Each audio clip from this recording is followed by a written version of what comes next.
Hello friends and welcome back to my channel. आज हम बात करेंगे मैथ्यू आर्नोल्ड की एक famous poem the scholar Gypsy.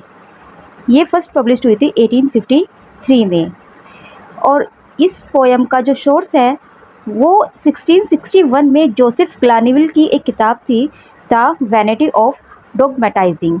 The vanity of dogmatizing. तो यहाँ पर हमें इसकी कहानी का जिक्र मिलता है, जिस कहानी का जिक्र मैथ्यू आर्नोल्ड ने अपनी इस पोयम में किया है। इसमें एक ऑक्सफोर्ड विश्वविद्यालय के छात्र की कहानी है जो पढ़ाई और अपने साधारण जीवन को छोड़कर जिप्सियों के बीच चला जाता है। अब जो ये जिप्सी हैं ये होते हैं घुमंतु समुदाय जो इधर उधर घूमते हैं। तो वो जो छात्र था वो सोचता है कि इनके पास शायद जीवन का कोई गहरा रहस्य है और वो उच्चतर ज्ञान को पाना चाहता था। वो साधारण शिक्षा से आगे बढ़ना चाहता था, इसीलिए वो अपनी लाइफ को, अपनी पढ़ाई को, सब कुछ छोड़कर जिप्सियों के पास चला जाता है। मैथ्यू आर्नोल्ड अपनी इस पोयम में इसी छात्र स्कॉलर जिप्सी की तलाश को आधुनिक दुनिया के थके हारे, बेचैन और भागदौड़ भरे जो ये जीवन है इससे तुलना करते हैं। और यहीं से कविता हमें एक संदेश देती है जो आज भी उतना ही महत्व रखता है जितना कि 150 साल पहले था। तो चलिए स्टार्ट करते हैं अपनी poem the scholar Gypsy bye Matthew Arnold. Go for they call you shepherd from the हिल। तो यहाँ पर जो शेफर्ड है ये वो स्कॉलर है जो कि अपनी साधारण जीवन से दूर चला गया है, लेकिन मैथ्यू आर्नोल्ड उनको बोलते हैं, उस चरवाहे को बोलते हैं कि पहले अपना जो तुम्हारा काम है, जो तुम्हारी रोज़मर्रा की ज़िंदगी है, वो तुम्हें अपनी सामान्य जो तुम्हारी जिम्मेदारी है वो तुम्हें निभानी है। पहले उसको पूरा करो, उसके बाद अपना जो ज्ञान है उसकी खोज करो। तो वो बोलते हैं कि जाओ for they call you shepherd, कि शेफर्ड जाओ यहाँ, क्योंकि वो तुम्हें पुकार रहे हैं फ्रॉम द हिल, पहाड़ी से।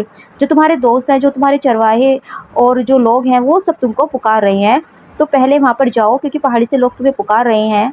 गो शेफर्ड, जाओ चरवाहे, एंड अनटाई और खोल दो द वेटल्ड कोट्स। तो वेटल्ड होता है टहनियों या लकड़ी से बनी हुई, और कोट्स होते हैं भेड़ों के बाड़े जहाँ पर भेड़ें रहती है। तो जाओ चरवाहे, अपने बाड़े की बुनी हुई झोपड़ियों को खोल दो। नो लॉन्गर लीव, मत छोड़ो ज़्यादा। द विस्टफुल, विस्टफुल होता है जो इच्छा से भरी होती है, लालायित होती हैं। फ्लॉक्स, भेड़ों का झुंड। अनफेड, भूखा, अपने भेड़ों के झुंड को भूखा मत छोड़ो। तो वो कहते हैं कि जो भेड़ों का बाड़ा है उन्हें खोल दो ताकि भेड़ें बाहर आकर चर सकें, उनको भूखा मत रहने दो। Nor let thy bawling fellows rack their throats. और बाउलिंग होता है गले को मतलब ऊंची आवाज़ में चिल्लाना, और फेलोज साथी, रैक देयर थ्रोट्स चिल्ला चिल्लाकर अपने गले को थका लेना, अपनी आवाज़ को मतलब ज़ोर से खींचना। तो वो कहते हैं कि जो तुम्हारे साथी चरवाहे हैं ये चिल्ला रहे हैं, ये चिल्ला चिल्ला कर तुम्हें बुला रहे हैं, इनकी आवाज़ को मत फटने दो, इनके गले को मत थकने दो। वो तुम्हें आवाज़ लगा रहे हैं तो तुम वहाँ पर चले जाओ। Not the cropped herbage shoot another head. और क्रॉप्ड होता है कटी हुई, हार्वेस घास पात, शूट अनदर हैट फिर से जो अंकुरित होती है, अंकुरित होकर फिर से ऊपर आती है। और ये घास जो अभी अभी कट चुकी है उसको फिर से बढ़ने मत दो। But when the fields are still, लेकिन जब खेत खलियान शांत हो जाएं, and the tired men and dogs all gone to rest, और सब थके हुए व्यक्ति और जो कुत्ते हैं वो सब आराम करने के लिए चले जाएं, and only the white sheep are sometimes seen, और केवल जो सफ़ेद भेड़ें हैं वो ही दिखाई दे कभी कभी। Cross and recross the strips of moon blanched green. और क्रॉस होता है क्रॉस एंड रिक्रॉस, इधर उधर बार बार चलना। और द स्ट्रिप्स मून ब्लेंच्ड होती है चांदनी से सफ़ेद पड़ी हुई, जो चांदनी से सफ़ेद हो गई घास की पट्टियों पर बार बार इधर उधर घूम रही है। तो कुछ सफ़ेद भेड़ें हैं जो कि कभी कभी इधर उधर घूमती हुई दिखाई देती है और वो घास की पट्टियों पर घूम रही है, घास की पट्टियाँ चांद की रोशनी से सफ़ेद दिखाई दे रही हैं। कम शेफर्ड, अब आ जाओ, and again begin the quest, और अपनी जो खोज है उसको फिर से शुरू कर दो। तो इस स्टैंजा में जो मैथ्यू आर्नोल्ड है वो चरवाहे को अपनी जिम्मेदारियां याद दिला रहे हैं। वो कहते हैं कि अभी चरवाहे को अपनी सामान्य जिम्मेदारियां निभानी है, जैसे भेड़ों को चराना है, बाड़े को खोलना है, अपने साथियों के साथ काम करना है। लेकिन जब रात का सन्नाटा हो जाएगा, जब सभी व्यक्ति और जितने भी थके हुए इंसान थे सब रेस्ट करने के लिए चले जाएंगे, कुत्ते भी रेस्ट करने के लिए चले जाएंगे, और रात को सिर्फ भेड़ें दिखाई देंगी जो कि चर रही होंगी, तो तब निकलो बाहर और अपनी असली खोज को फिर से शुरू करो। अब नेक्स्ट स्टेंजा, हेयर यहाँ पर, वेयर जहाँ, द रीपर होता है जो फसल काटता है, किसान, वाज एट वर्क काम कर रहा था, ऑफ लेट देर तक। तो वो किसी जगह का जिक्र कर रहे हैं, वो बताते हैं कि ये जगह जहाँ पर कि एक किसान हाल ही में देर रात तक काम कर रहा था, in this high fields dark corner, high fields ऊंचे खेत के डार्क कॉर्नर अंधेरे कोने में, वेयर ही लिव्स जहाँ पर वह छोड़ता है, हिज कोट अपना कोट, हिज बास्केट अपनी टोकरी, एंड हिज अर्थन क्रूज और अपनी पानी की सुराही।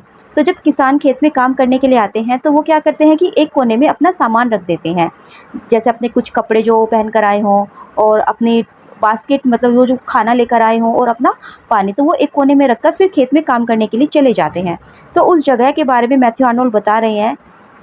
तो वो कहते हैं कि ये जगह जहाँ पर कि किसान अपना सामान रखता है एंड इंसन, और फिर अपना सामान रखकर दोपहर में धूप में ऑल मॉर्निंग्स पूरी सुबह बाइंड्स द शीव्स अपनी गठरों को बांधता है, और सुबह से वो धूप में वह गठर अपनी बांधता है। देन फिर हेयर एट नून दोपहर के समय कम बैक वापस आता है, हिज स्टोर्स अपने सामान को टू यूज़ करने के लिए, यानी कि सुबह को आता है वो अपना सामान एक कोने में रखता है, फिर जाकर खेत में काम करता है और फिर वापस जाकर अपना वो खाना खाता है, पानी पीता है। Here will I sit and wait, इसी जगह पर मैं बैठूंगा और मैं प्रतीक्षा करूंगा।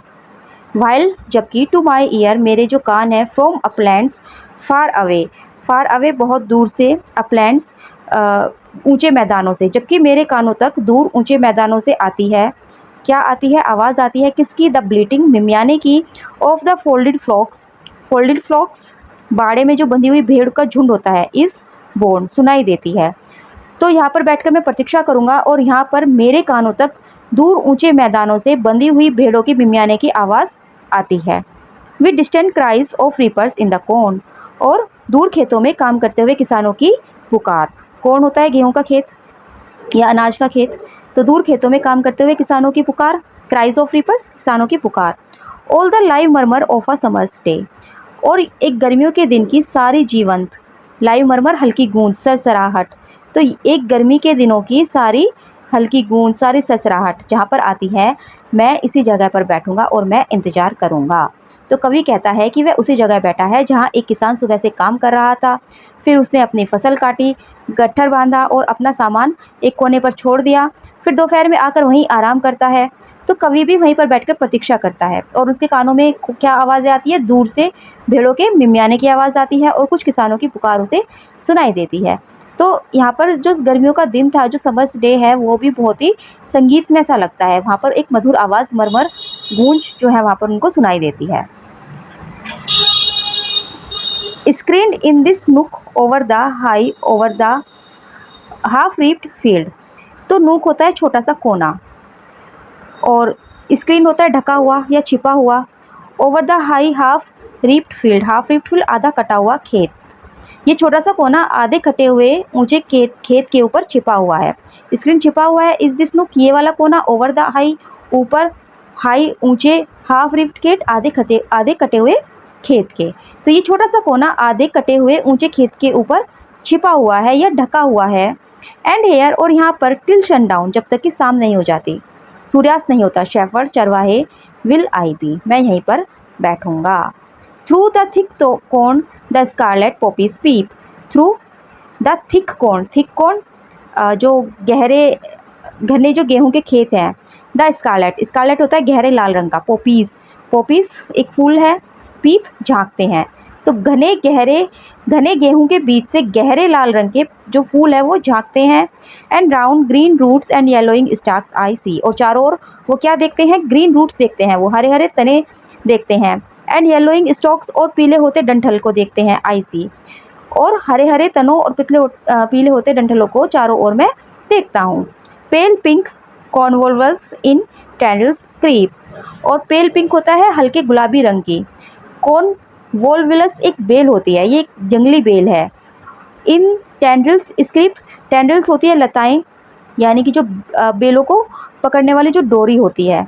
तो हल्के गुलाबी रंग की जो ये कॉर्नवोल्वल्स की बेल है, ये अपनी डंडियों से रेंगती हुई फैल रही है, अपनी डोरियों में रेंगती हुई फैल रही है। And air swept lindane yield, और हवा से हिलते हुए लिंडेन के पेड़, यील्ड्स होता है देना, दे रही हैं या फैला रही हैं। देयर सेंट, अपनी खुशबू। And rustle down their perfumed showers, and rustle down होता है फूलों से का सरसराना, फूलों की आवाज़, फूलों की एक तरह से वर्षा। देयर परफ्यूम्ड शॉवर्स, अपनी सुगंध, और सुगंधित फूलों की वर्षा वो नीचे झाड़ रहे हैं।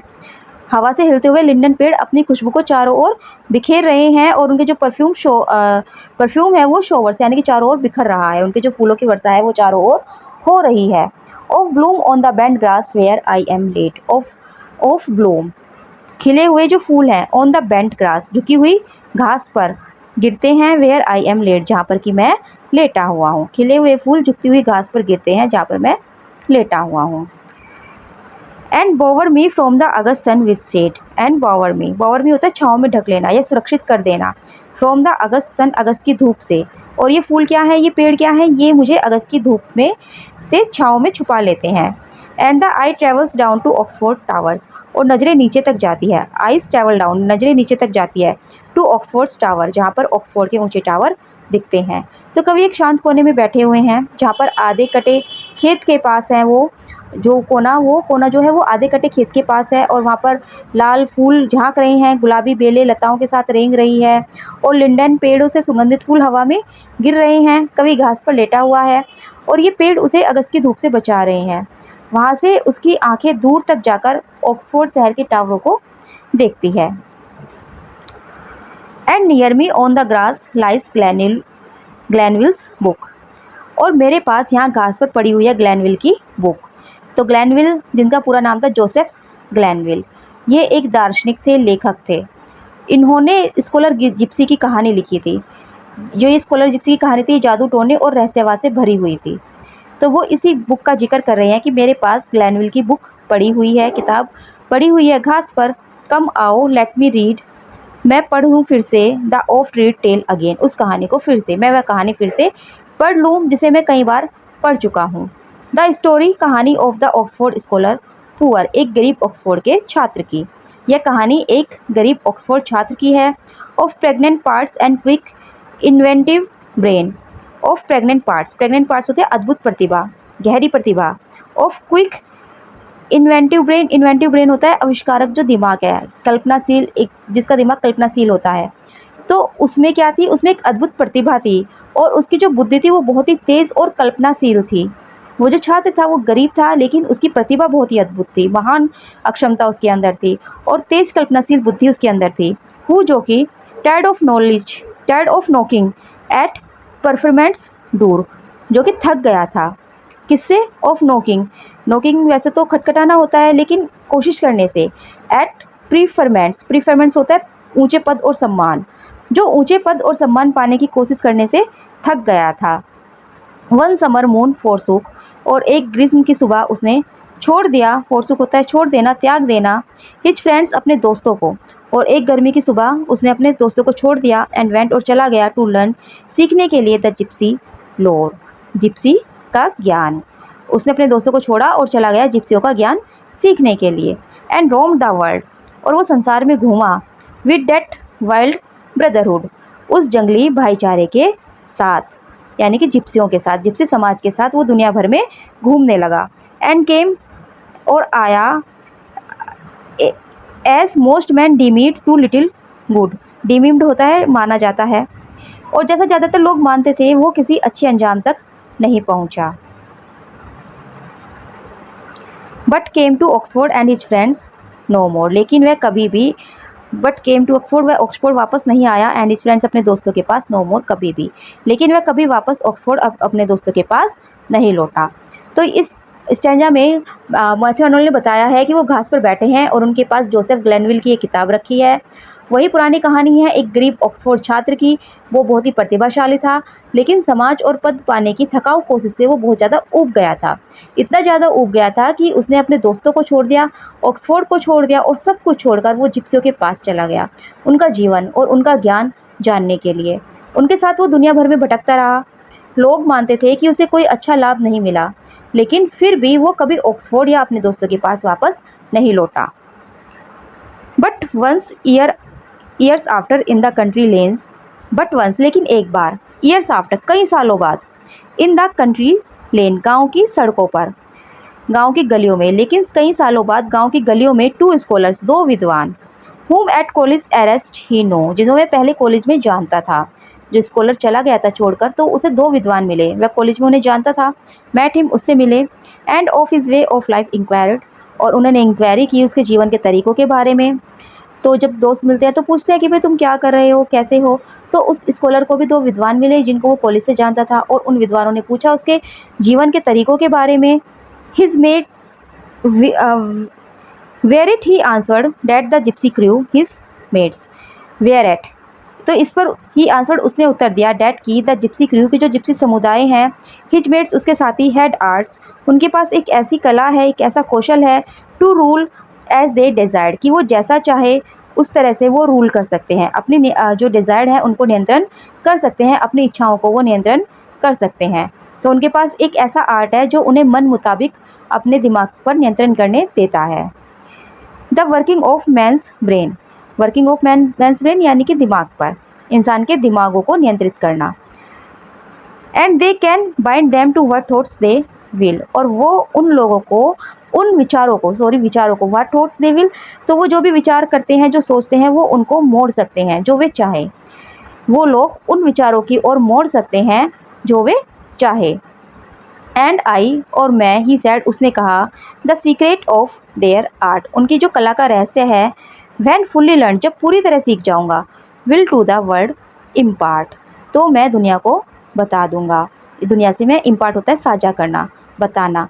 बट इट नीड्स, लेकिन इसके लिए आवश्यकता है, heaven sent moments for this skill, heaven sent होता है ईश्वर द्वारा भेजे गए, मोमेंट्स विशेषण, फॉर दिस स्किल, इस गुण को सीखने के लिए, लेकिन इस गुण को सीखने के लिए ईश्वर द्वारा भेजे गए विशेषणों की आवश्यकता होती है। तो खास ही मौके होते हैं जो ईश्वर की तरफ से मिलते हैं, कुछ भाग्यशाली ही लोग हैं जो कि इन चीज़ों को सीख पाते हैं। तो यहाँ पर कई सालों बाद क्या होता है कि गांव की गलियों में 2 पुराने कॉलेज साथी उस स्कॉलर से मिलते हैं, उसके जीवन के बारे में पूछते हैं। तो वो बताता है कि मैं जिप्सी, जो मेरे जिप्सी साथी हैं, मैं उनके साथ रहता हूँ, और उन लोगों के पास एक अद्भुत कला है, वो अपने दिमाग पर, अपने विचारों पर नियंत्रण रख सकते हैं, अपने विचारों को वो अपने तरीके से मोड़ सकते हैं, और वो भी ये रहस्य सीखना चाहता है। और जिस दिन वो ये रहस्य सीख लेगा, वो दुनिया को ये रहस्य सिखाएगा भी, वो बताएगा भी सबको। लेकिन इसे सीखना बहुत ही मुश्किल है, क्योंकि इसे सीखने के लिए तो बहुत ही कम, बहुत ही विशेष और दुर्लभ मौके मिलते हैं। This said he left them, और ऐसा कहकर वह उसने छोड़ दिया। एंड रिटर्न नो मोर, और फिर वापस कभी नहीं लौटा। यह कहकर वह उन्हें छोड़ गया और फिर कभी लौटकर नहीं आया। बट लेकिन र्यूमर्स, अफवाहें, हंग अबाउट द कंट्री साइड, आसपास के क्षेत्रों में अफवाहें फैल गई। तो इसका मतलब है कि वो तो कभी वापस लौट कर नहीं आया, लेकिन उसके बारे में अफवाहें फैलती रही कि हमने उसे वहाँ देखा, इस तरह की अफवाहें उसके बारे में काफ़ी फैलती रही।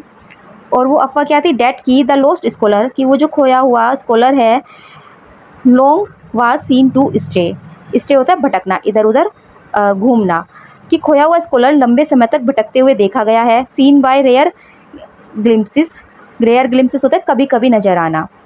पेंसिव, पेंसिव गंभीर, एंड टंग टाइड, और बिल्कुल चुप, अपनी जबान को बंद किए हुए, कम बोलने वाला। तो कभी कभी ये नज़र आता है वो गंभीर और कम बोलने वाला इंसान है। इन हैट ऑफ एंटीक शेप, और उसकी जो हैट है वो एक अलग ही शेप की है, उसकी पुराने एंटीक होता है पुराने आकार की वो टोपी पहने रखता है। एंड क्लॉक ऑफ ग्रे, और ग्रे कलर का वो क्लॉक, ग्रे कलर का वो चोगा पहने रखता है। The same the gipsies wore, बिल्कुल वैसा ही जैसा कि जिप्सी पहनते हैं। Shepherd had met him on the Hurst in spring, चरवाहों ने उसे, शेफर्ड्स चरवाहों ने, हैड मेट हिम, उससे मिले हैं या उसे देखा है। हर्स्ट, हर्स्ट होता है जंगल का एक छोटा टीला, इन स्प्रिंग बसंत ऋतु में, तो चरवाहों ने उसे वसंत ऋतु में जंगल के एक छोटे टीले पर देखा है। And some lone ale house in the Berkshire moors, और कुछ ने देखा है उन्हें कहाँ पर, बार्कशायर मूर्स। तो बार्कशायर के मूर्स होता है मरुस्थलीय, खुला हरा भरा जो मैदान होता है, और एले हाउस पब, किसी लोन अकेले, और बार्कशायर के मरुस्थलीय क्षेत्र के किसी अकेले पब में भी कुछ लोगों ने उसे देखा है। On the warm ingle bench, warm ingle bench, गरम इंगल बेंच, जैसे अग्निकुंड होती है ना, मतलब आग जली हो तो उसके चारों ओर बैठने के लिए बेंच लगी होती है, तो अग्निकुंड के पास बैठने वाली एक लकड़ी की लंबी बेंच पर भी बैठे हुए देखा है। The smock frock boors, smocked frock होता है साधारण किसान की जो कमीज़ पहनने वाला, और बोर्स किसान या साधारण लोग या ग्रामीण। तो उसे कुछ ग्रामीणों ने अग्निकुंड के पास जो लकड़ी होती है, जो लकड़ी की लंबी बेंच होती है, वहाँ पर बैठे हुए भी देखा है। Had found him seated in their entering, उसे वहीं बैठा पाया जब वो वहाँ पर आए। जब उन्होंने एंटर किया उस जगह पर बैठने के लिए तो वो वहीं पर पहले से बैठा हुआ था। तो कवि बताते हैं कि स्कॉलर जिप्सी ने अपने पुराने साथी को छोड़ दिया, फिर वो कभी वापस नहीं आया। गांव और आसपास में अफवाहें फैल गई कि वो लंबे समय तक भटकता रहा है। लोग उसे कभी कभार गंभीर और चुप्पी साधे हुए देखते थे, जैसे कि पुराने जिप्सी कपड़े पहनते हैं बिल्कुल वैसे ही कपड़ों में। चरवाहों ने भी उसे कई बार देखा है वसंत में जंगल की पहाड़ियों पर, और कभी वो बर्कशायर के अकेले पब में भी देखा गया है। बर्कशायर के अकेले पब में आग के पास बैठे उसको देखा गया है, जहाँ पर कि साधारण किसान आकर बैठते हैं। साधारण किसानों ने उसे देखा है। बट लेकिन मिड बीच में देयर ड्रिंक उनके पीने के एंड क्लैटर और उनके शोर के, ही वुड फ्लाई वो चला जाता है, वो भाग जाता है। लेकिन उनके पीने और शोर शराबे के बीच वह भाग निकलता है। And I myself seem half to know thy looks, and I मैं माई सेल्फ सीम मैं जानता हूँ, हाफ आधा ही, टू नो दाई लुक्स तुम्हारे रंग रूप को, और मुझे लगता है कि मैं तुम्हारे रूप को, तुम्हारे चेहरे को आधा जानता हूँ।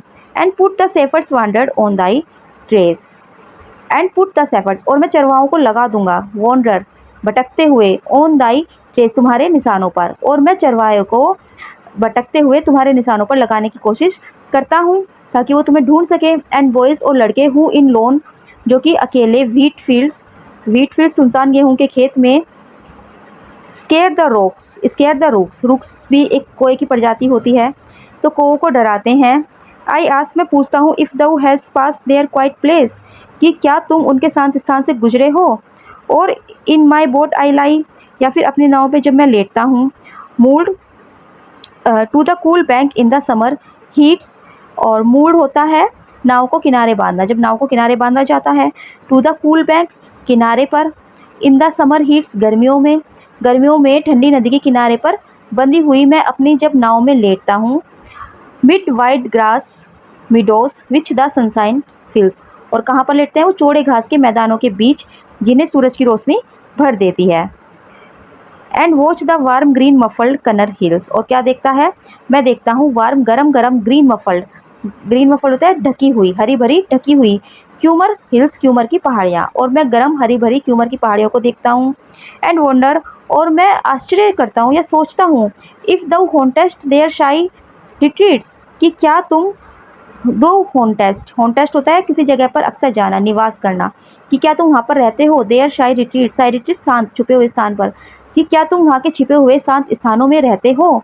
तो जो पोइट है वो भी उसको ढूंढने की कोशिश करता है। वो कहता है कि मुझे ऐसा लगता है कि मैं शायद तुम्हारे आधे चेहरों को जानता हूँ, और मैं इसी बेस पर कुछ चरवाहों को तुम्हारे पीछे लगाऊंगा, कुछ चरवाहों को तुम्हें ढूंढने भेजूंगा। और कभी जो लड़के होते हैं जो कि खेतों में दिखाई देते हैं, खेतों में से वो कौवे को भगाते हैं, तो मैं उनसे भी पूछता हूँ कि क्या तुमने उस स्कॉलर को देखा है, क्या वो स्कॉलर यहाँ से गुजरा है। और मैं भी कभी कभी अपनी नाव में जब लेटता हूँ और आसपास की घास के मैदानों को, हरी भरी पहाड़ियों को देखता हूँ, तो मैं सोचता हूँ कि क्या तुम वहाँ पर छिपे होंगे, इन स्थानों में कहीं तुम रहते होंगे। तो यहाँ पर पोइट उस स्कॉलर को ढूंढने की कोशिश करता है। फॉर मोस्ट आई नो दऊ लवेस्ट रिटायर्ड ग्राउंड, क्योंकि फॉर मोस्ट मुझे पता है, आई नो मैं जानता हूँ, दऊ कि तुम लवेस्ट प्यार करते थे या तुम्हें पसंद है, रिटायर्ड ग्राउंड होता है शांत, जो कि अलग थलग जगह हो। मुझे पता है कि तुम अपना अधिकतर समय शांत और छुपे हुए स्थानों को पसंद करते हो। Thee at the ferry Oxford riders blithe, और तुम्हें जो है दी तुम्हें at the ferry Oxford, ferry होता है नाव का पार होने का स्थान, राइडर्स ब्लिथ खुशमिजाज सवार, तुम्हें ऑक्सफोर्ड की नाव पार करने वाले खुशमिजाज सवारों ने देखा है। Returning home on summer nights, जब वो वापस लौटते थे गर्मी की रातों में, हैव मेट वो मिले थे, crossing the stripling Thames at Bab lock hithe, तुम्हें युवा थेम्स नदी पार करते हुए बैड लॉक हीथ के पास। तो बैड लॉक हीथ क्या है, ये ऑक्सफोर्ड पास का जो एक नाव घाट है, जहाँ पर जो बैंक होते हैं रिवर के, जहाँ पर नाव लगाई जाती है। और स्ट्रिपलिंग होते हैं युवा लड़के। तो जब युवा लड़के वापस लौटते थे, थेम्स नदी पार करते थे, तो उन्होंने तुम्हें बैब लॉक हीथ के पास देखा है। Trailing in the cool stream thy finger wet, और तुम्हारी उंगलियां जो थी वो ठंडी नदी में बह रही थी। ट्रेलिंग होता है बहना या छूते हुए खींचना, जैसे हम हाथ फहराते हैं पानी में, कूल स्ट्रीम, उस ठंडी धाराओं पर दाई फिंगर, तुम्हारी जो उंगली थी वेट वो भीग रही थी, तुम अपनी उंगलियां ठंडी नदी में बहा रहे थे। As the punt's rope chops round, जैसे कि नाव का रस्सा घूमता है, जब नाव का रस्सा घूमता है। एंड लीनिंग, और झुके हुए बैकवर्ड, पीछे की ओर, इन अ पेंसिव ड्रीम, किसी गंभीर स्वप्न में डूबे हुए। And for steering, for steering होता है संभालना या फिर पालना। For steering in Dai lap, तुम्हारी गोद में। A leave heap of flowers, फूलों का ढेर, और अपने घुटनों में तुमने फूलों का ढेर रखा हुआ था, अपनी गोद में तुमने फूलों का ढेर रखा हुआ था। Plucked in shy fields and distant Wychwood bowers, Wychwood bowers, और ये क्या होता है, प्लक्ड तोड़े हुए। इन शाई फील्ड छुपे हुए खेतों में। एंड डिस्टेंट, और दूर के। विचवुड बाग का नाम है, बावर्स बाग, तो विचवुड के बागों से। और ये फूल जो है उन्होंने छुपे हुए खेतों और दूर स्थित विचवुड के बागों से तोड़े थे।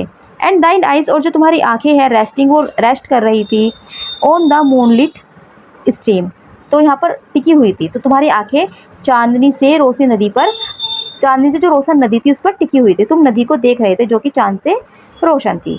तो कवि बताते हैं कि जो स्कॉलर जिप्सी है वो शांत अकेले स्थानों को पसंद करता है, और ऑक्सफोर्ड का जो नाव घाट है उस पर गर्मियों की रातों में लोगों ने उसे देखा है।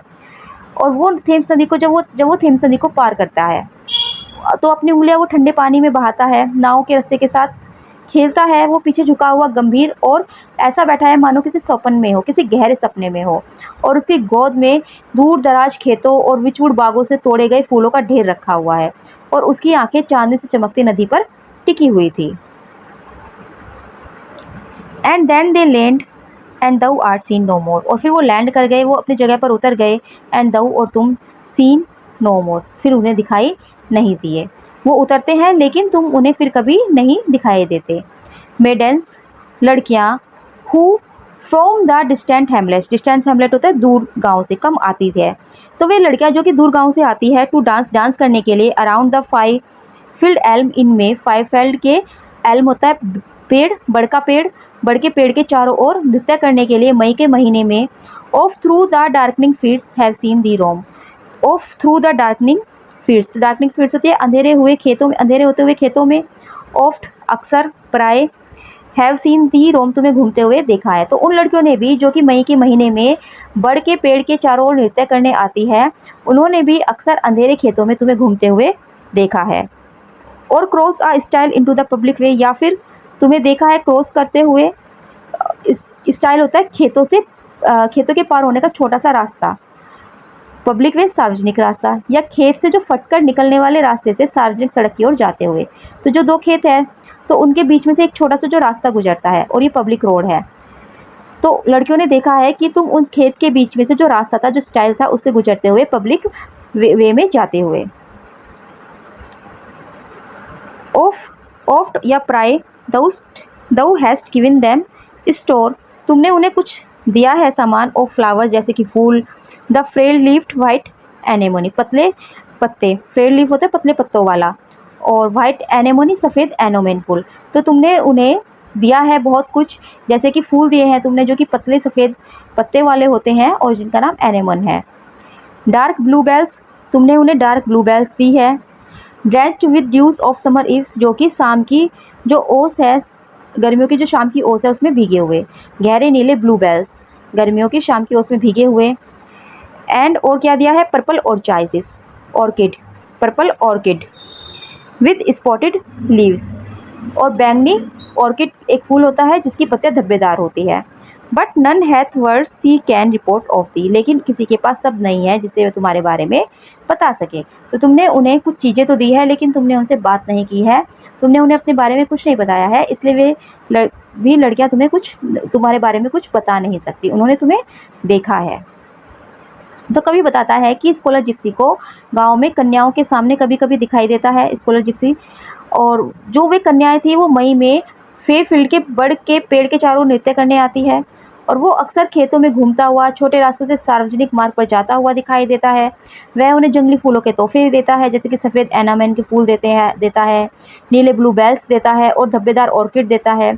लेकिन फिर भी कोई भी उसकी जो वास्तविक बातें हैं या उसके व्यक्तित्व को शब्दों में नहीं बता सकता। एंड अबव गोड स्टोव ब्रिज, और गोड स्टोव ब्रिज के ऊपर when hay time is here, जब घास काटने का समय आता है, इन जून में, and many a scythe in sunshine flames, scythe होती है जो हंसिया उनके पास होते हैं, दराते, जब कई धारादार दराते धूप में चमकते हैं, मैन लोग who through those fields of breezy grass, जो कि होकर गुजरते हैं, दोस उन वाइड फील्ड्स, चौड़े खेतों से, ऑफ ब्रीजी ग्रास होता है हवा, तो वो लोग जो उन विस्तृत हवा के हरे भरे घास के मैदानों से होकर गुजरते हैं, वेयर जहाँ पर कि ब्लैक विंग्ड स्वैलो, काले पंखों वाली चिड़िया, haunt the glittering Thames, Thames नदी के पास रहती है, हॉन्ट रहना, ग्लिटरिंग थेम्स चमकती हुई थेम्स नदी के पास, to bathe in the abundant lasher pass, to bathe नहाने के लिए, इन द एबंडेंट होता है सुनसान, लेशर पास होता है नदी की तेज धारा, तो जो नदी के किसी सुनसान और जंगली हिस्से में नहाने जाते हैं। तो कुछ लोग जो कि हवा से भरे हुए उन खेतों से, चौड़े खेतों से होकर गुजरते हैं, जहाँ पर कि काले पंखों वाली श्वैलो निवास करती है उस ग्लिटरिंग थेम्स के पास, और वो वहाँ पर उन लहरों में नहाने के लिए जाते हैं। Have often fast the near, तो वो अक्सर तुम्हारे पास से गुजरे हैं, sitting upon the river bank over grown, नदी के किनारे पर उगी घास में बैठे हुए। तो स्कॉलर कहाँ पर बैठा था? नदी के किनारे पर, जो ओवरग्रोन थी, जो उगी हुई घास थी उस पर बैठा हुआ था, तो वो लोग उसके पास से गुजरे हैं। मार्क दाइन आउटलैंडिश ग्रैब दाई फिगर स्पेयर, उन्होंने ध्यान दिया है तुम्हारे आउटलैंडिश ग्रैब अजीबोगरीब कपड़ों पर, दाई फिगर स्पेयर, और तुम्हारी उस फिगर पर, तुम्हारी पतली सी काया को उन्होंने देखा है। दाई डार्क वैग्यू आइज, तुम्हारी जो गहरी स्पष्ट आंखें थी, एंड सॉफ्ट एब्स्ट्रैक्ट एयर, और शांत ध्यानमग्न मुद्रा को, तो उन्होंने तुम्हारी गहरी अस्पष्ट वैग्यू होता है अस्पष्ट आंखें भी देखी है, और तुम्हारी शांत और ध्यानमग्न मुद्रा भी उन्होंने देखी है। बट लेकिन when they came from bathing, जब वो नहाकर वापस आते हैं, दो वास्ट गॉन, तो तुम जा चुके थे, तो जब वो वहाँ से नहाकर लौटे तो तुम वहाँ पर नहीं थे। तो इससे पहले स्टेंजा में तो उन्होंने लड़कियों के बारे में बताया है कि लड़कियों ने उन्हें कहाँ देखा है। अब वो बताते हैं कि कुछ लोग जो कि नहाने गए थे, तो गोल्ड स्टोव पुल के पास जून में लोग घास के मैदानों में नहाने जाते हैं, वहाँ चमकती थीम्स नदी और काले पंख वाली चिड़ियों के बीच वो अक्सर स्कॉलर जिप्सी को नदी किनारे जो उगी घास थी उसमें बैठा हुआ देखते हैं। वो अजीबोगरीब कपड़े पहने रहता है, उसकी काया बहुत ही पतली सी है, और वो बिल्कुल ही ध्यानमग्न दृष्टि के साथ बैठा रहता है। लेकिन जब वो लोग नहाकर वापस लौटते हैं तो वो वहाँ पर नहीं होता, वो वहाँ से चला जाता है। At some lone homestead in the Cumner hills, तो क्यूमनर पहाड़ी के सम किसी लोन होम स्टेड अकेले घर में, क्यूमनर पहाड़ी के किसी अकेले घर में, वेयर जहाँ पर कि एट हर ओपन डोर अपने खुले हुए दरवाजे पर, द हाउसवाइफ गृहिणी डांस सिलाई करती है, डांस होता है सिलाई करना, दउ हैस्ट बीन सीन, तो तुम देखे गए हो, और हैंगिंग ऑन ए गेट किसी दरवाजे पर लटके हुए, टू वॉच देखते हुए, द थ्रेशर्स को, थ्रेशर्स होते हैं मजदूर जो कि अनाज को अलग करते हैं। अब तो ये काम मशीनों से होता है, लेकिन पहले इंसान खुद क्या करते थे, अनाज को अलग, गेहूँ को जब फसल काट कर घर पर लाते हैं तो उसमें से जो गेहूँ को अलग करते हैं। इन द मोसी बांस, मोसी होता है काई और बांस होता है गोदाम। तो जो स्कॉलर है वो कभी कभी क्या करता था कि दरवाजे पर खड़ा होकर, दरवाजे पर लटक कर अंदर गोदाम में देखता था उन मजदूरों को जो कि गेहूँ को अलग करते हैं, और उसको देखते हुए देखती थी वो महिला जो कि अपने किवाड़ खोलकर सिलाई करती है। और उसके बाद कुछ बच्चे, चिल्ड्रंस, जो कि हु अर्ली सुबह range their slopes and late for cresses from the reels, तो चिल्ड्रन जो कि सुबह सुबह अर्ली रेंज दीज स्लोप्स होते हैं इन ढलानों पर घूमते हैं, एंड लेट और देर तक, for cresses from the reels होते हैं छोटी नदियाँ या नालियाँ, और वहाँ से क्या लाते हैं, फॉर क्रीसिस जंगली साग। तो बच्चे जो सुबह से इन ढलानों में घूमते हैं और देर तक नालियों से, छोटे नदियों से जंगली घास लेने जाते हैं।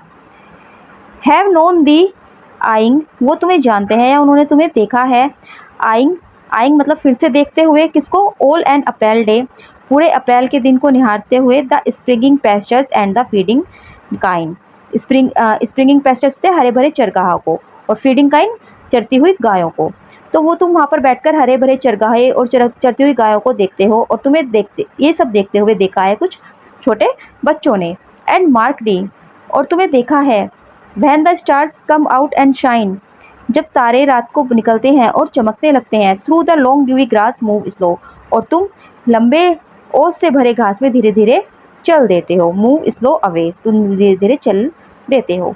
तो यहाँ पर पोएट बताते हैं कि क्यूमनर पहाड़ियों के अकेले घरों और खेतों में स्कॉलर जिप्सी को देखा गया है। वे कभी घर के दरवाजे पर, कभी फाटक पर टिका रहता है और जो काई से ढके हुए गोदाम है उसमें काम करने वाले मजदूरों को देखता है। बच्चे जो सुबह से ढलानों में घूमते हैं और रात को नालियों से जंगली साग इकट्ठा करते हैं, तो वो उन्होंने भी उस स्कॉलर को देखा है जो दिन भर चरागाह और चरती गायों को देखते हुए निहारता है और रात होते ही वह धीरे धीरे ओस से भरे घास में गायब हो जाता है। इन ऑटम और पतझड़ में ऑन द स्कर्ट्स किनारे पर ऑफ बैगलेवुड के, तो पतझड़ में बैगलेवुड के किनारों पर ऑक्सफोर्ड, ये जो बैगलेवुड है ये ऑक्सफोर्ड के जंगल पास में एक जंगल है उसका नाम है। तो बैगलेवुड के किनारों पर पतझड़ में वेयर, जहाँ पर कि मोस्ट द जिप्सीज, बहुत सारे gypsies, by the turf edge way, turf edge way होता है किनारे वाली राह, या एक तरह से जो पगडंडी होती है, घास से बनी हुई जो पगडंडी होती है, जहाँ अधिकांश जिप्सी लोग घास के किनारे वाली पगडंडी के पास रहते हैं। Pitch their smoked tents, smoked धुएं वाले टेंट, तंबू, अपने धुएं वाले तंबू लगाते हैं। And every bush you see, और हर झाड़ी जो तुम देखते हो, with scarlet patches tagged and shreds of grey, scarlet patches होते हैं लाल धब्बे, टैग्ड उन पर चिन्हित किया जाता है, एंड शेड ऑफ ग्रे भूरे कपड़े, तो लाल धब्बे और भूरे कपड़ों से वो चिन्हित होते हैं, उन्हें चिन्हित किया जाता है। Above the forest ground called Thessaly, Thessaly एक प्रसिद्ध ऐतिहासिक क्षेत्र है, तो उस जंगल की ज़मीन के ऊपर जिसे कि थैसले कहा जाता है। The blackbird picking food, काली चिड़िया भोजन खोजती है वहाँ पर।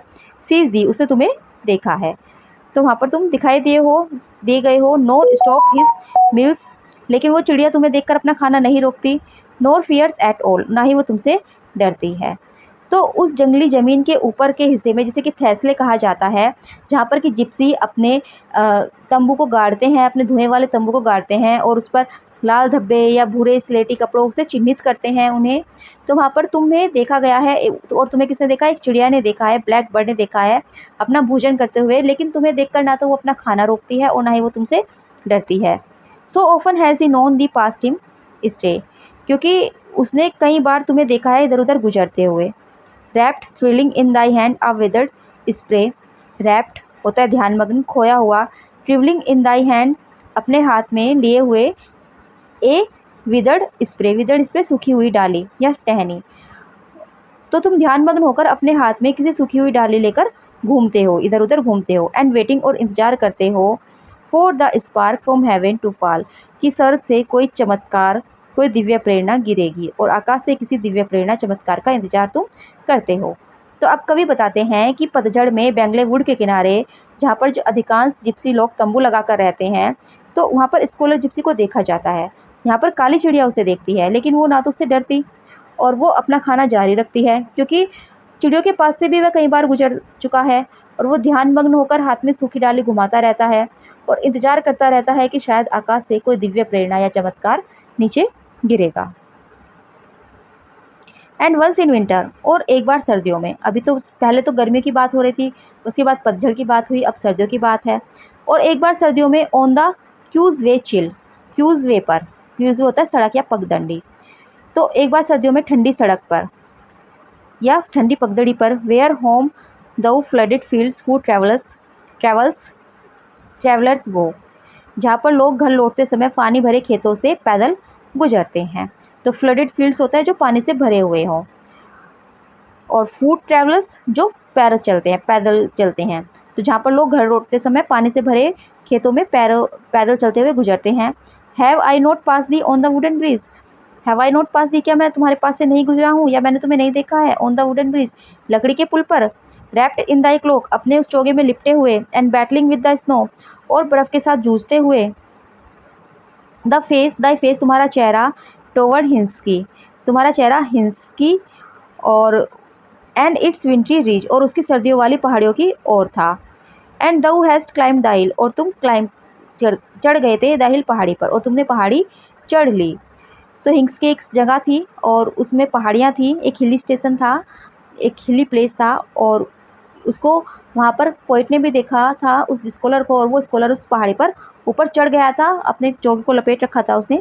And gained the white brow of the Cumner range, और क्यूमनर पर्वत की सफ़ेद चोटी तक पहुँच गए थे। द वाइट ब्रो यानी कि सफ़ेद चोटी तक पहुँच गए थे।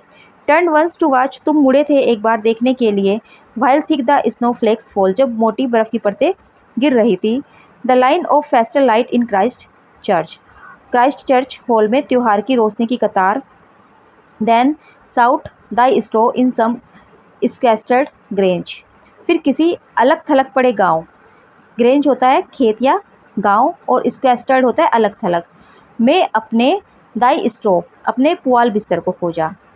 तो यहाँ पर ओवरऑल का मतलब होगा कि सर्दियों में पैदल यात्रियों से भरे पानी भरे खेतों के पास स्कॉलर जिप्सी को लकड़ी के पुल पर देखता है, कवि देखते हैं, और वो चोगे में लिपटा हुआ था, बर्फ़ से लड़ते हुए वो हिंसे की पहाड़ियों पर आगे बढ़ रहा था, और फिर वो क्युमनर की ऊंची बर्फ़ से ढकी चोटी पर पहुंच जाता है, और एक बार क्राइस्ट चर्च हॉल पे त्योहार की रोशनी देखता है पीछे मुड़कर, और फिर किसी शांत अलग थलग खेत में अपने पुआल पर वो आराम करता है। But when I dream 200 years are flown, but what, लेकिन क्या, आई ड्रीम, मैं सपना देख रहा हूँ, 200 ईयर्स आर फ्लोन, क्योंकि 200 साल बीत चुके हैं, क्योंकि जब ग्लेनविल ने वो बुक लिखी थी तो वो 1660 के करीब लिखी थी, मतलब 17th सेंचुरी चल रही थी उस टाइम, और इन्होंने जो ये बुक लिखी थी ये इन्होंने 1850 के करीब लिखी थी, 1850 के करीब, और 1661 में जोसेफ ग्लानविल ने किताब लिखी थी, तो लगभग 200 साल हो चुके हैं। तो वो कहते हैं कि इसके बाद तो 200 साल बीत चुके हैं, तो क्या मैं सपना देख रहा था, क्या मैंने तुम्हें सच में देखा भी है या मैं सपना देख रहा था। Since first the story ran through Oxford halls, जब सबसे पहले तुम्हारी कहानी, तुम्हारी स्टोरी ऑक्सफोर्ड हॉल में गूंजी थी, फैल गई थी, and the grave Glanvill did the tale inscribe, और फिर गंभीर ग्लैनविल ने ये कहानी लिखी थी, डैट की the word wandered from the studious walls, कि तुम अध्ययनशील दीवार वाले कॉलेजों से भटक गए हो। वॉन्डेड होता है भटकना, फ्रॉम द स्टूडियस होता है अध्ययन वाली, पढ़ाई वाली, वॉल्स दीवारों से, टू लर्न स्ट्रेंज आर्ट्स, सीखने के लिए एक अद्भुत रहस्य को, and join a gipsy tribe, और एक जिप्सी ट्राइब को ज्वाइन करने के लिए, long and thou from earth art gone, और तुम इस पृथ्वी से चले गए हो, long since and in some quiet churchyard laid, काफ़ी समय पहले, लॉन्ग सीन्स काफ़ी समय पहले, इन सम किसी क्वाइट शांत चर्चयार्ड लेड्स कब्रिस्तान में दफन हो गए हो, काफ़ी समय पहले किसी शांत कब्रिस्तान में दफन हो गए हो, सम कंट्री नुक, किसी ग्रामीण कोने में, वेयर, जहाँ पर कि ओवर दाई अननाउन ग्रेव, तुम्हारी उस अनजान कब्र पर, टोल ग्रासेस, लंबी लंबी घासें, and white flowering nettles wave, और सफ़ेद फूलों वाली बिच्छू घास लहराती है, नेटल होते बिच्छू घास, कांटेदार पौधा जिसे कहते हैं, under a dark red fruited you tree said, एक गहरे रंग के लाल फल देने वाले यू पेड़ की छाया में। तो यहाँ पर एक तरह से कहा गया है कि उस स्कॉलर की तो 200 साल पहले ही डेथ हो चुकी है। कवि कल्पना कर रहा है कि क्या वो सपना देख रहा था, क्योंकि स्कॉलर जिप्सी की कहानी तो 200 साल पहले ऑक्सफोर्ड हॉल में फैली थी, और गंभीर जो ग्लेनविल थे उन्होंने इस कहानी को लिखा कि एक स्कॉलर पढ़ाई के कॉलेज से भटककर जिप्सी जनजाति में जाकर शामिल हो गया, लेकिन अब वो दुनिया से चला गया है, और किसी शांत ग्रामीण कब्रिस्तान में वो दफन है, उसकी कब्र अज्ञात है, और उसकी अज्ञात कब्र पर लंबी घास और सफ़ेद फूल वाली बिच्छू घास लहराती है, और ये सब उसकी जो कब्र है वो कहाँ स्थित है, वो स्थित है एक गहरे लाल फल देने वाले यू पेड़ की छाया में।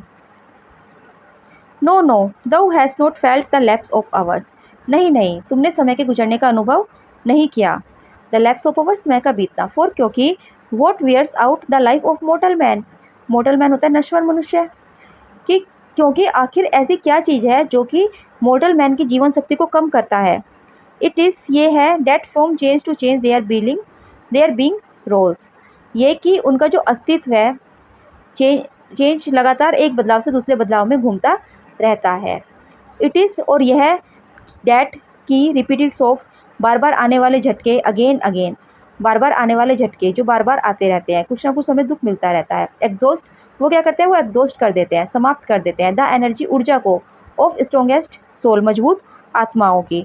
तो जब इंसान को बार बार कोई झटके लगेंगे तो क्या होगा, चाहे उसकी आत्मा कितनी ही मजबूत क्यों ना हो, उसकी ऊर्जा भी समाप्त हो जाएगी, and numb the elastic powers, और उसकी लचीली क्षमताओं को सुन कर देते हैं, till having used our nerves with bliss and teen, जब तक कि क्या है, टिल, जब तक कि हैविंग यूज्ड आवर नर्व्स, जो हमारी नसें हैं, with bliss, Anand, and teen, और पीड़ा, और हम अपनी नसों को आनंद और पीड़ा से थका नहीं देते, and tired upon 1000 schemes of wit, और हम अपने दिमाग को थका देते हैं किससे, 1000 स्कीम्स, हजारों योजनाओं पर काम करने से, और अपने दिमाग को हम हजारों योजनाओं पर काम करने से थका नहीं देते।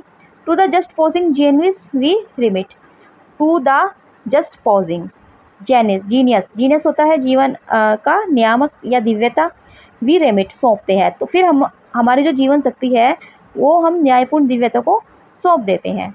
अवर वर्न आउट लाइफ, हमारी थकी हुई जिंदगी, and are what we have been, और हम वही होते हैं जो हम पहले थे। तो यहाँ पर एक तरह से कवि बताते हैं कि जो स्कॉलर जिप्सी है उन्होंने समय को गुजरने का अनुभव नहीं किया।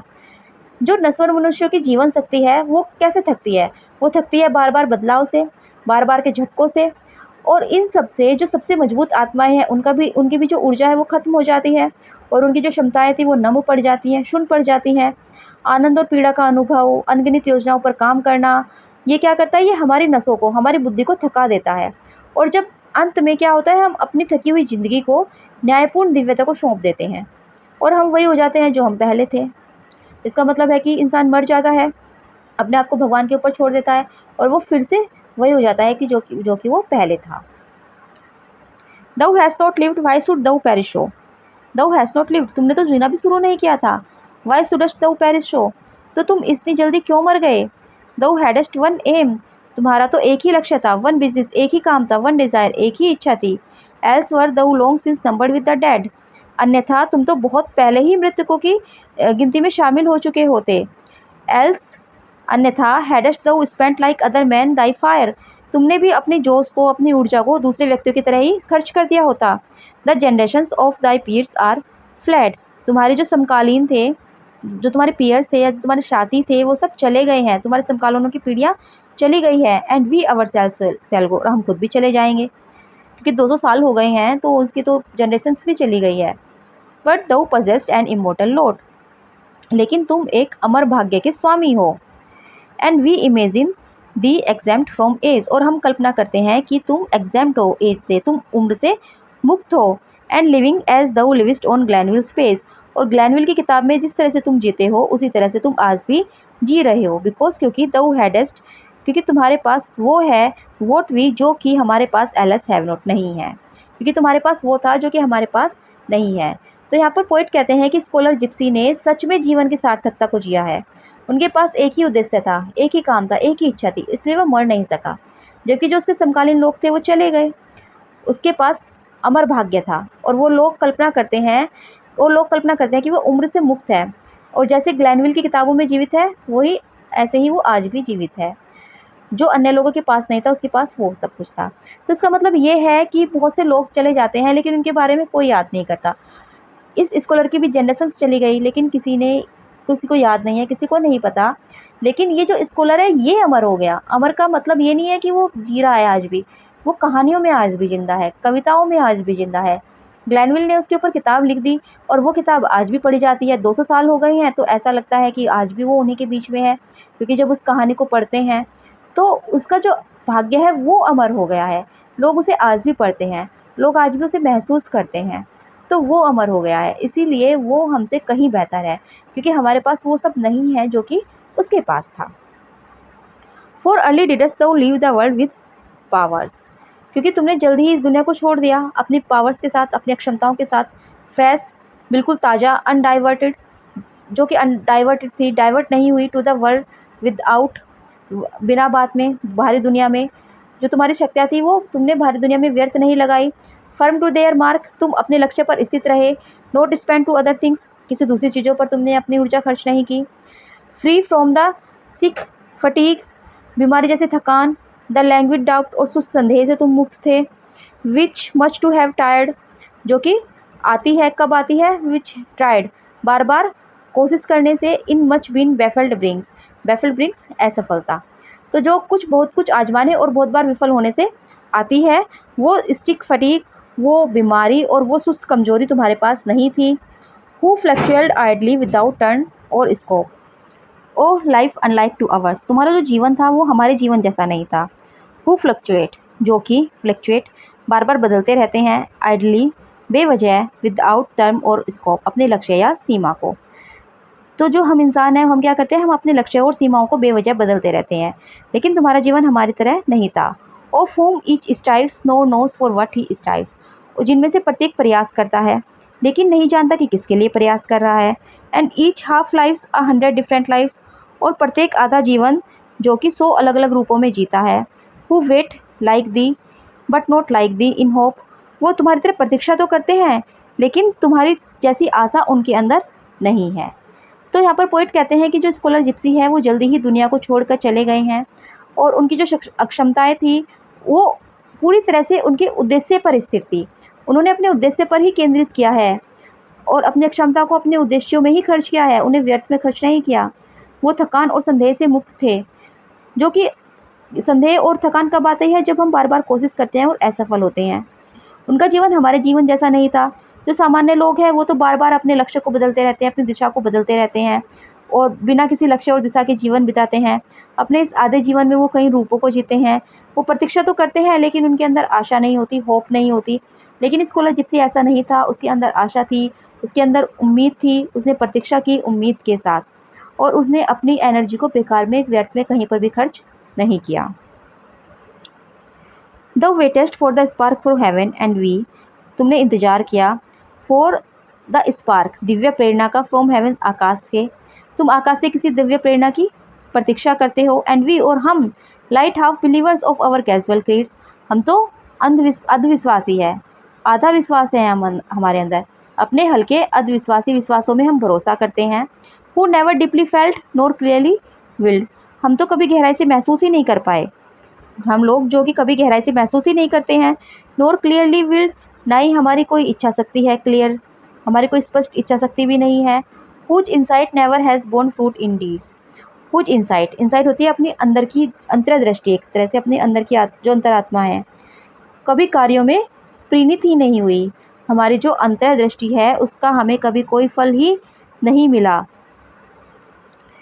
Whose vague resolves never have been fulfilled, whose vague, vague थे अस्पष्ट, रिजोल्व्स जो हम संकल्प लेते हैं, नेवर हैव बीन फुलफिल्ड कभी पूरे नहीं हुए, जिनके संकल्प, अस्पष्ट संकल्प कभी पूरे नहीं हुए।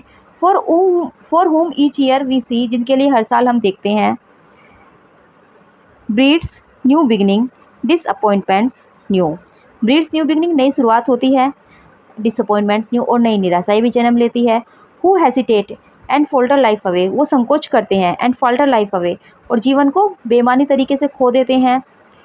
And lose tomorrow and ground won today, और लूज टुमारो, कल खो देंगे, द ग्राउंड, उस जमीन को, वोन टुडे, जो कि हमारे पास आज है, जो उपलब्धि, जो जमीन हमने आज प्राप्त की है उसे हम कल खो देंगे।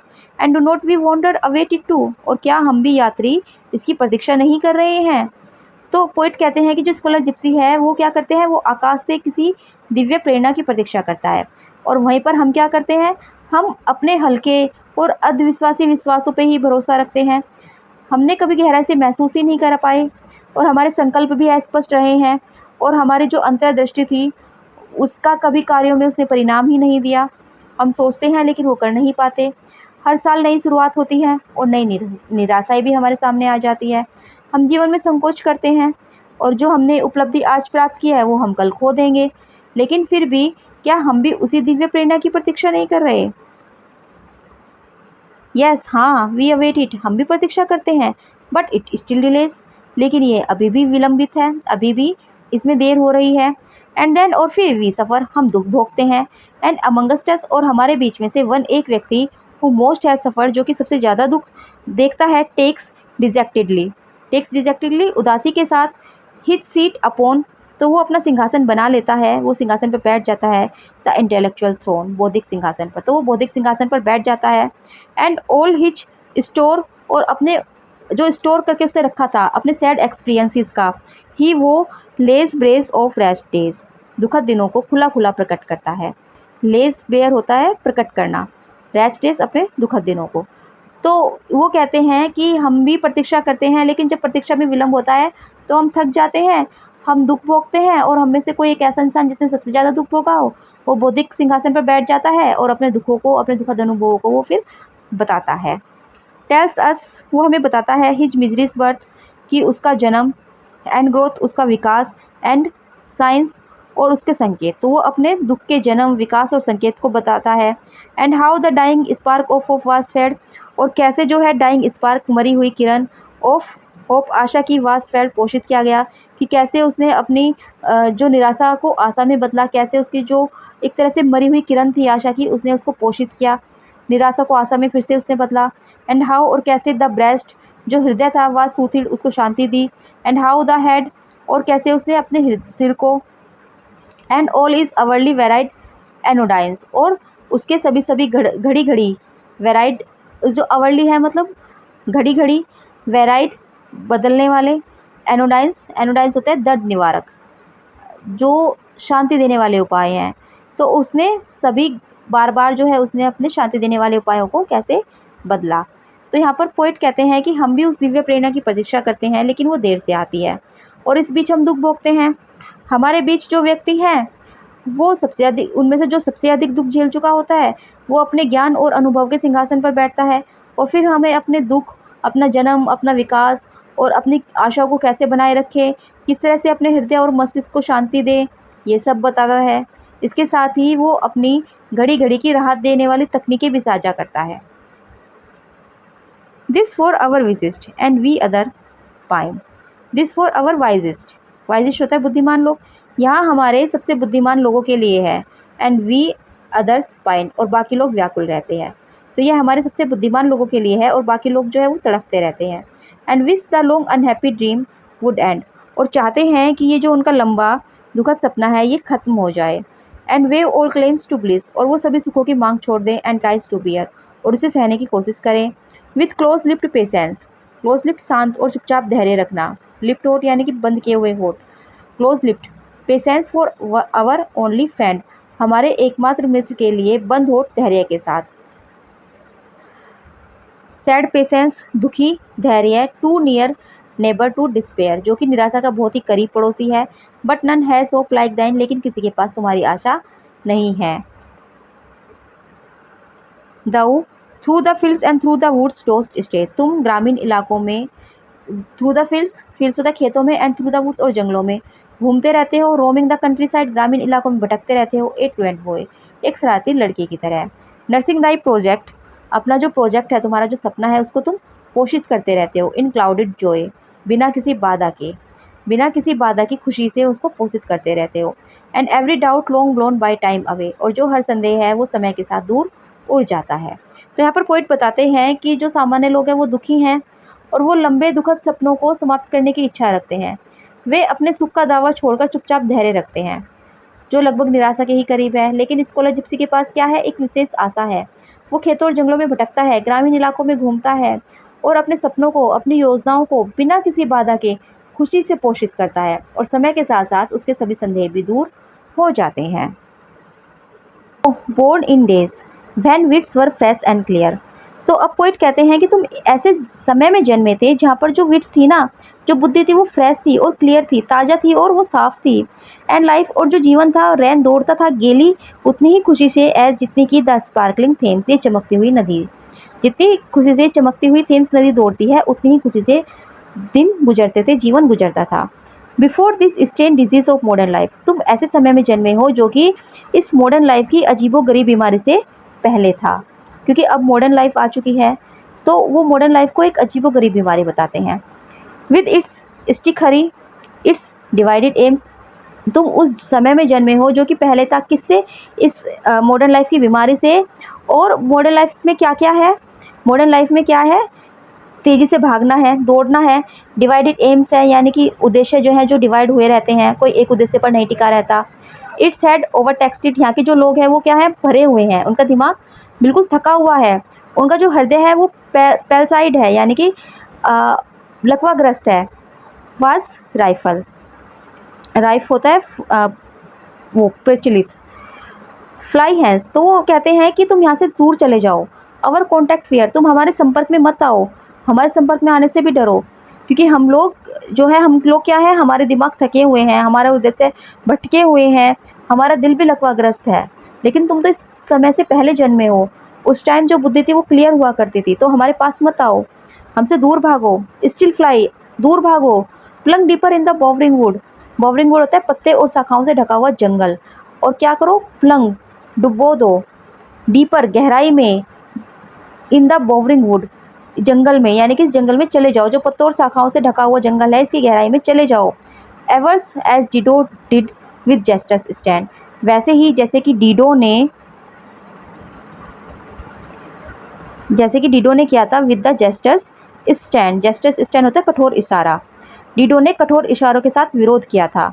From her false friends approach in head stand, इस फॉल्स फ्रेंड्स अपने झूठे मित्र के अप्रोच आने पर, इन हेड स्टैंड, हेड्स होता है नरक में, जैसे कि उसके जो झूठे मित्र के पास आने पर हेड्स में वो मुड़ गई थी। तो डिडो ने कठोर इशारों के साथ विरोध किया था और अपने झूठे मित्र के पास आने पर वो हेड्स में मुड़ गई थी। Wave us away and keep Dai solitude, तो वो कहते हैं कि उसी तरह हमें अपने से दूर रखो। एंड कीप दाई सॉलिट्यूड, और अपने आप को अकेलेपन में रखो, एकांत में रखो।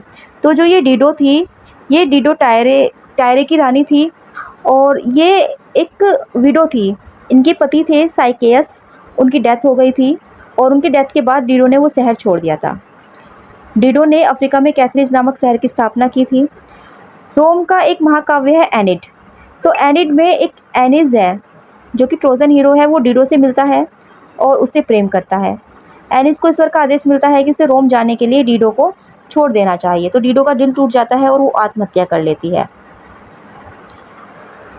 तो डिडो का नाम इसलिए लेकर आए हैं क्योंकि वो स्कॉलर जिप्सी को धोखेबाज या अवांछित संपर्क से दूर रहने वाला दिखाना चाहते हैं। जैसे कि डिडो ने एनिस से दूर रहने का कठोर निर्णय लिया था, वैसे ही स्कॉलर जिप्सी भी अपने अकेलेपन को बनाए रखे।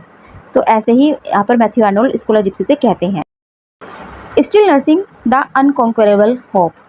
तो अनकॉन्क्वेरेबल होता है जो उसको जीता न जा सके, जो अजय होता है।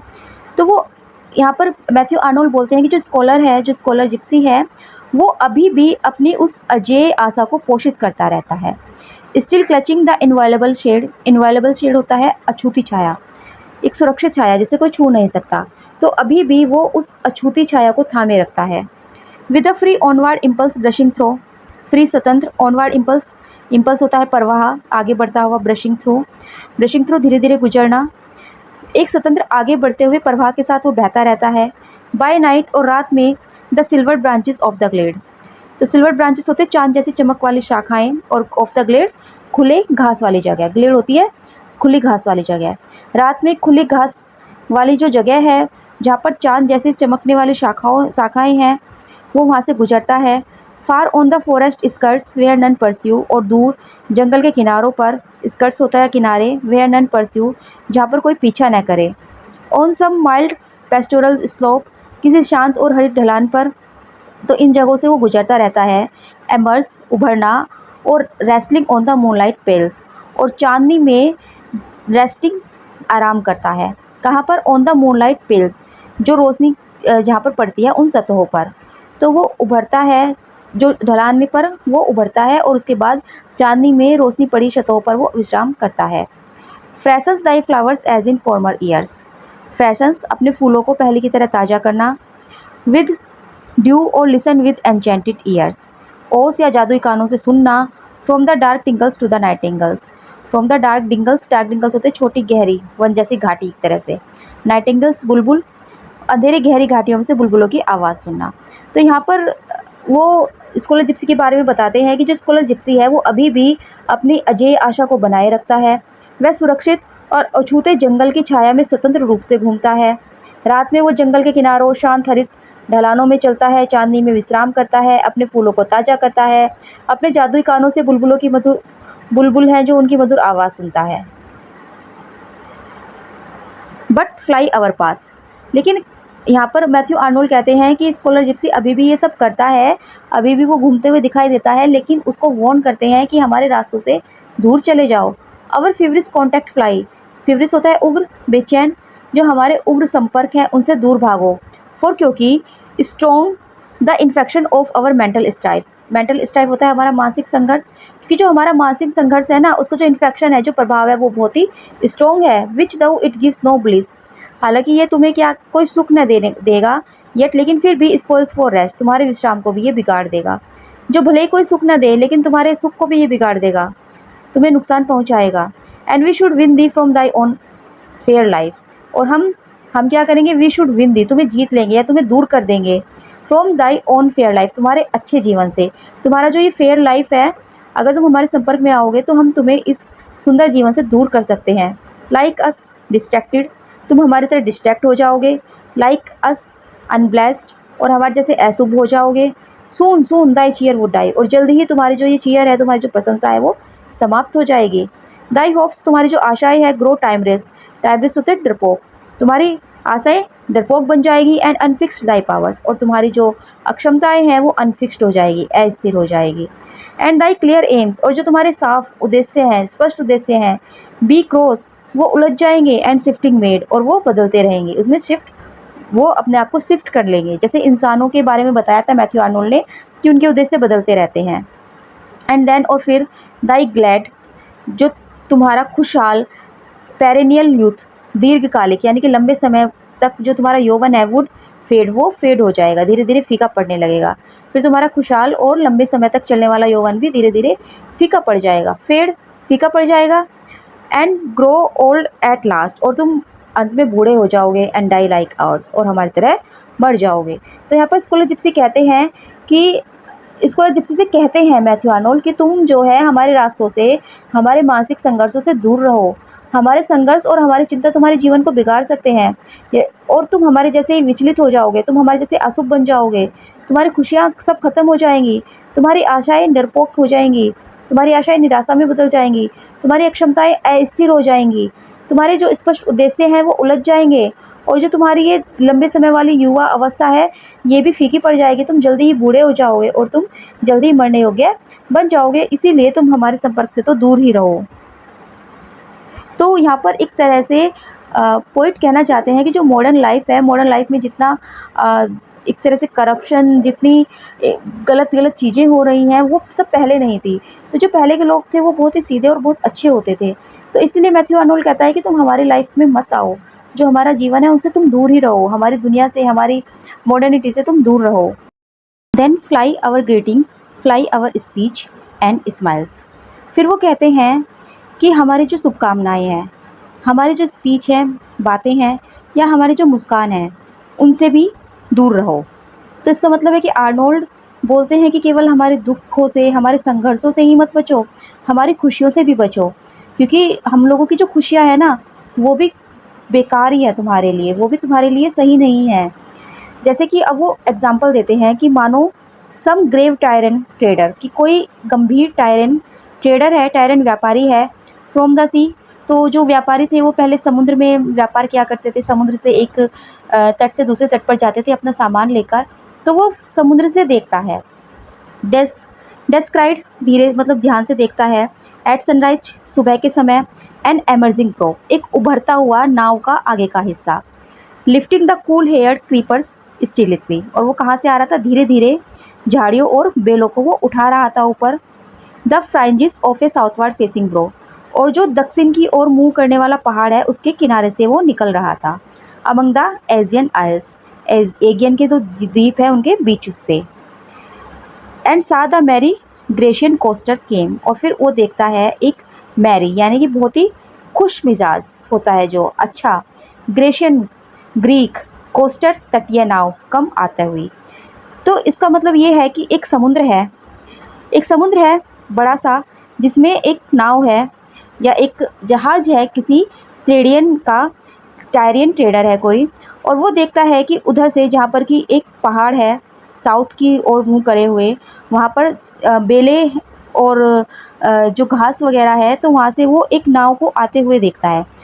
सुबह का समय है और नाव को का वो आगे का भाग देखता है। फिर धीरे धीरे वो देखता है कि जो वो नाव है वो ग्रीक तट से आई है, ग्रीक कोस्टर की है। तो वो उस नाव को देखता है, frightened with amber grapes and shown wine, और उसमें क्या भरा हुआ है, उसमें ग्रेप्स हैं, उसमें अंगूर हैं, एम्बर अंगूर हैं, और श्यान शराब है। Green bursting figs and tunnies steeped in brine, और उसमें हरे भरे ब्रेस्टिंग फिक्स है, टूटे हुए अंजीर हैं, और नमक से भरी हुई ट्यून मछली है। तो यानी कि वो देखने में नाव बड़ी अच्छी लग रही है, उसमें बहुत सारा सामान है, और वो मतलब खुश मिजाज भी लग रही है, वो नाव देखने में बहुत ही अच्छी लग रही है, सामान से भरी हुई है। एंड न्यू, लेकिन वो व्यापारी बहुत समझदार है और वो जान जाता है द इंट्रूडर्स, कि ये तो इंट्रूडर है, घुसपैठिए हैं, ऑन हिज एनिसेंट होम, उसके प्राचीन घर के, क्योंकि समुद्र उसका प्राचीन घर है। और वो समुद्र में ही व्यापार करता है। लेकिन ये जो दूसरी नाव आ रही है, जो कि उसकी नाव से या उसके जहाज़ से काफ़ी अच्छी दिख रही है और उसमें ज़्यादा सामान भी भरा हुआ है, तो वो समझ जाता है कि ये घुसपैठिए हैं, ये अनचाहे आगंतुक है। अब समुद्र में क्योंकि वो व्यापार करता था, समुद्र एक तरह से उसका था, लेकिन अब ये जो नए व्यापारी आ गए हैं, ये समुद्र अब उनका हो जाएगा। तो ये जो पुराना व्यापारी है, ये क्या है? ये स्कॉलर जिप्सी है, जो कि शांत स्वभाव से अपनी समुद्र की यात्रा किया करता था, व्यापार किया करता था। लेकिन ये जो नया जो ये नाव आई है नई, ये कौन है? ये मॉडर्निटी है। आधुनिक युग के जो लोग होते हैं, ये उनका सिंबलाइज़ करता है। तो जो पुराने समय था उस पर क्या हो गया है, अब जो आधुनिक समय है वो हावी हो गया है। नाउ लास्ट स्टेंजा और लास्ट स्टेंजा में वो इसी चीज़ को आगे बढ़ाते हुए बताते हैं कि द यंग, कि जो जवान, light hearted masters of the waves, हल्के दिल वाले मास्टर स्वामी ऑफ द वेव्स, इन समुद्र के जो ये लहरों के युवा और हल्के फुल्के स्वामी हैं, ये आ रहे हैं।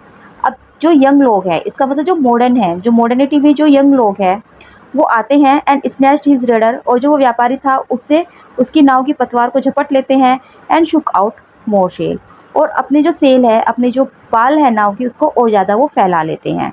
And day and night held on indignantly गुस्से से, और वो दिन और रात गुस्से में लगातार आगे बढ़ते रहते हैं।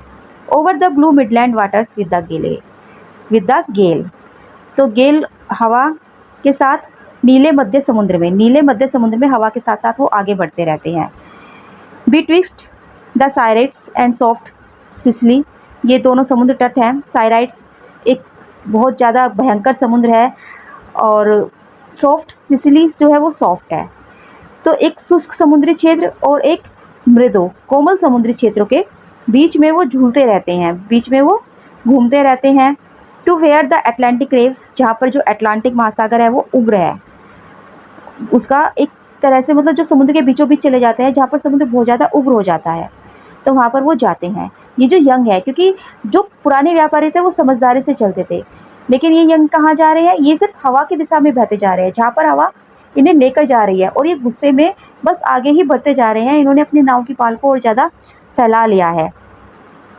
Outside the western straits and unbent sails, outside यानी कि बाहर, कहाँ पर? वेस्टर्न पश्चिमी, और स्टेट्स होता है जो जलद भूमध्य कहते हैं जिसको हिंदी में, तो वेस्टर्न स्टेट्स के बाहर, एंड अनबैंड सेल्स, वो अपनी पाल को और ढीला कर देते हैं।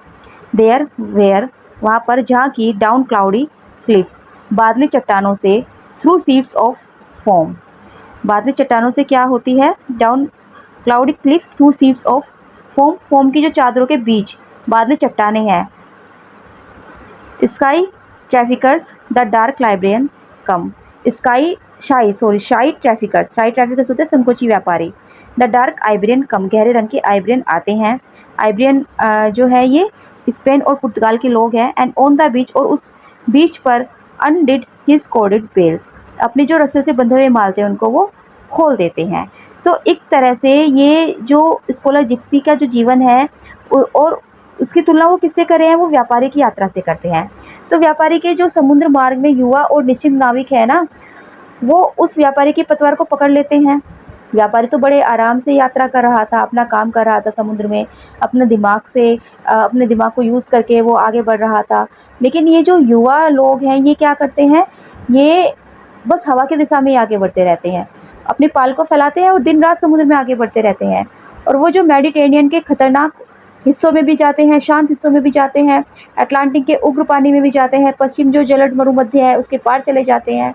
तो ये दिखाता है कि वो बिल्कुल केयरलेसली चल रहे हैं, और वो आइब्रियन व्यापारी समुद्र तट पर अपने माल को उतारते हैं। तो ये एक तरह से मेटाफोरिकली चीज़ है। स्कॉलर जिप्सी का जो जीवन है वो स्वतंत्र है, तेज और नियंत्रित। जो स्कॉलर जिप्सी का जीवन है वो क्या है? वो तो नियंत्रित है, नेचुरल और इंटेलेक्चुअल रास्तों से भरा हुआ है। लेकिन जो बाहरी दुनिया के लोग हैं वो क्या है? वो अपने जीवन को स्वतंत्र और तेजी से जीते हैं, और उनका प्रभाव उस व्यापारी पर पड़ सकता है, इसलिए उसे हमारी दुनिया और संघर्षों से दूर रहना चाहिए। तो आई होप मैंने जो स्टैंजा है ये थोड़ा मतलब मुश्किल था, लेकिन मैंने कोशिश की है इसको समझाने की। तो एक शॉर्ट उसमें मैं आपको बताती हूँ कि जैसे यहाँ पर दिखाया गया है कि उस व्यापारी को वो जो नौजवान लोग थे जो अपनी नाव लेकर आए थे, उन्होंने उसको जिस तरह से इफ़ेक्ट किया, उसकी नाव की पतवार छीन ली, तो इसी तरह से वो कहना चाहते हैं स्कॉलर जिप्सी को कि तुम्हें हमसे दूर रहना चाहिए।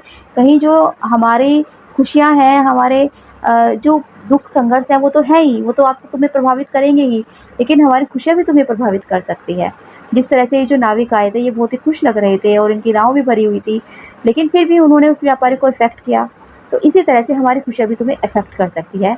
तो इसीलिए तुम्हें इस मॉडर्निटी से दूर ही रहना चाहिए, हमारी दुनिया से, हमारे तनावपूर्ण जीवन से दूर रहना चाहिए।